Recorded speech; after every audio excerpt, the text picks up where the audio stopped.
In 1964, the most famous man on earth was screaming in front of 73,000 people. But that night, alone in his hotel room, John Lennon was crying, not because of the crowd, not because of the fame. He was crying because his father had just called him, for the first time in 20 years. This is the story of Alfred Lennon, the man who walked away from his son, and John Lennon, the boy who spent his entire life writing music about a wound that no amount of fame, no amount of success could ever fully close. By the end of this story, you will never hear Mother the same way again. The year was 1940, and Liverpool was burning. German bombs fell on the city night after night, turning streets to rubble and filling the air with sirens and prayers. And into this chaos, on October 9th, in a maternity ward where nurses ducked when the windows shook, a child was born. His name was John Winston Lennon, named partly after Winston Churchill, as if destiny itself wanted to signal that this boy would one day move the world. But on the night John was born, his father was nowhere to be found. Alfred Lennon, known to everyone as Freddie, was a merchant seaman, a man more comfortable on the open ocean than in a Liverpool living room. He had married Julia Stanley in 1938. She was beautiful, quick-witted, and free-spirited in a way that made her both irresistible and impossible to hold in place. While Julia held her newborn son and listened to the bombs fall outside the hospital window, Freddie was somewhere at sea, sailing toward a port he could not name, carrying messages he would not send. John Lennon entered this world already waiting for his father. The early years were complicated in ways that most children are protected from. Freddie would return between voyages, sometimes for weeks, sometimes for days, and in those brief windows, he was warm, funny, a storyteller who could fill a room with laughter. John loved him the way only small children love fathers, completely, without condition, without memory of the last time he had left. But the gaps between Freddie's visits grew longer. Julia, young and restless, found companionship elsewhere. The marriage began to fray at edges that neither of them would acknowledge. By 1946, John was 5 years old.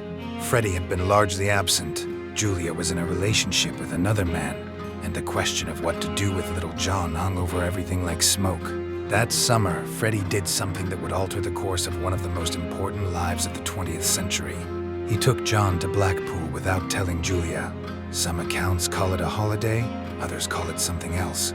Whatever the intention, Julia found out, and she came to bring her son home. Picture that room in Blackpool, small, ordinary, smelling of salt air and cigarettes, 3 people inside, a young woman who could not quite be what the world expected of a mother, a seaman who could not quite stay in any one place, and a 5-year-old boy with dark eyes who was watching everything, understanding more than anyone realized.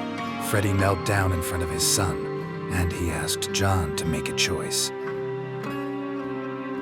A 5-year-old boy to choose between his mother and his father. John looked at his father. He said, "I want to stay with you, Daddy." Julia's face broke. She turned and walked toward the door. And then something happened that no one planned. John watched his mother walk away, and something deeper than thought, deeper than any decision a child can consciously make, pulled him out of his chair. He ran after her, screaming her name, crying. He chose his mother. But Julia could not take him.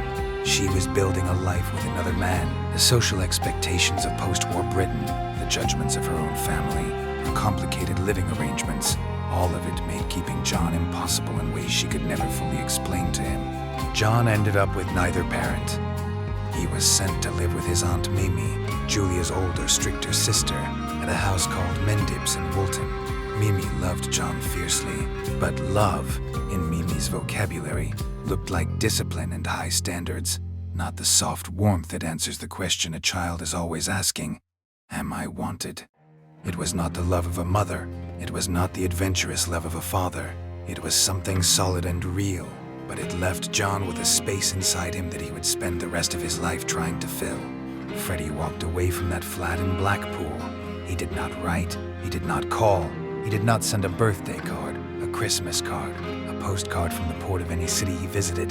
For the next 18 years, John Lennon grew up without a father. He grew up angry in ways he could not name, brilliant in ways he could not control, funny in ways that kept people at arm's length, and desperate for love in ways that he showed to no one. But the story does not end in Blackpool, because 20 years later, Freddie Lennon would come back. And what happened when that door opened? The things that were said and the things that were not would give the world one of the most devastating pieces of music ever recorded. By 1963, the boy from Woolton had become the most famous young man in Britain. The Beatles had taken the country by storm. By February 1964, they landed in America. 73 million people watched them on The Ed Sullivan Show. 73,000 screamed for them at concerts. The whole world had fallen in love. And John Lennon, standing at the very center of all of it, felt more alone than he had since childhood. Fame, John would say later, is a very loud kind of silence. It fills every room, and yet it leaves the one thing that is actually empty, entirely untouched. He had married Cynthia Powell in 1962. Their son Julian was born in April 1963, while John was on tour.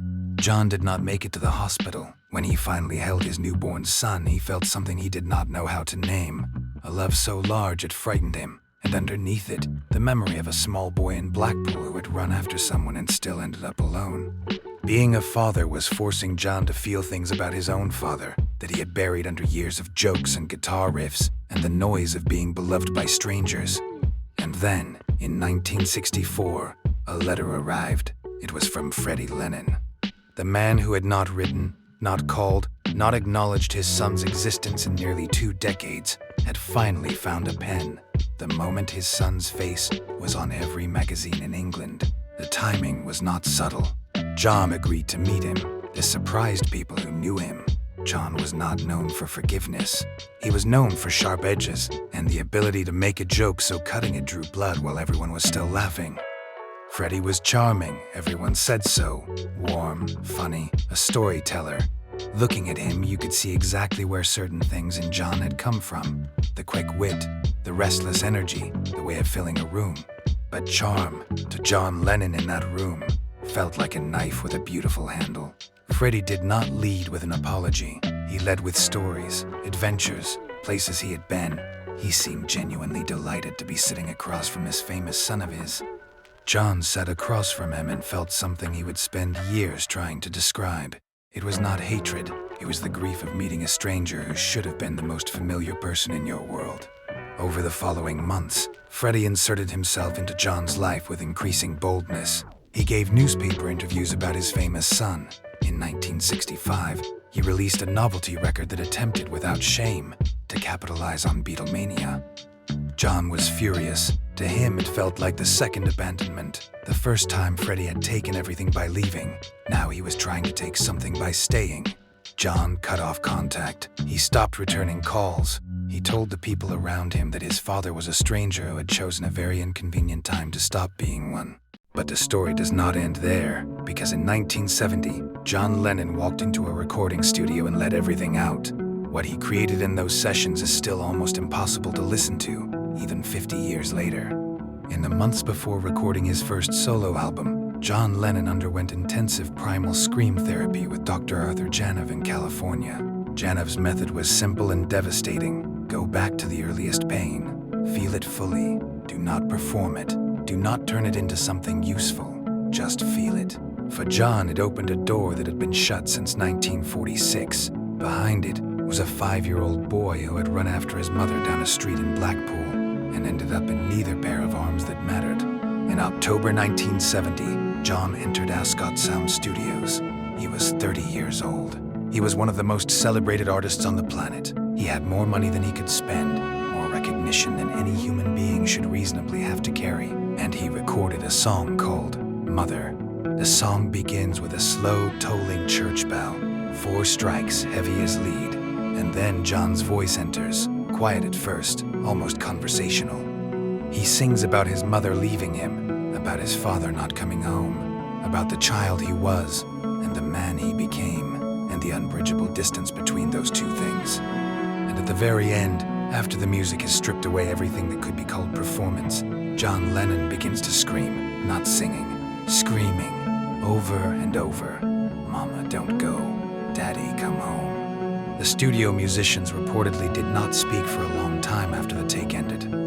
John later said the therapy made him understand something he had never been willing to look at directly.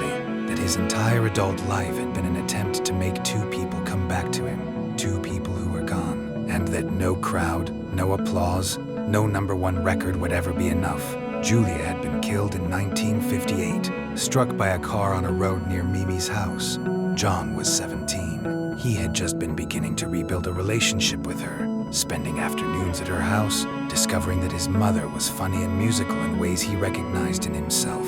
She was gone before he could finish knowing her. Freddie Lennon died in April 1976 from stomach cancer. In the final months of his life, John had quietly re-established contact. He helped pay for his father's medical care. There were phone calls, careful, still carrying the weight of all the years between them, but present.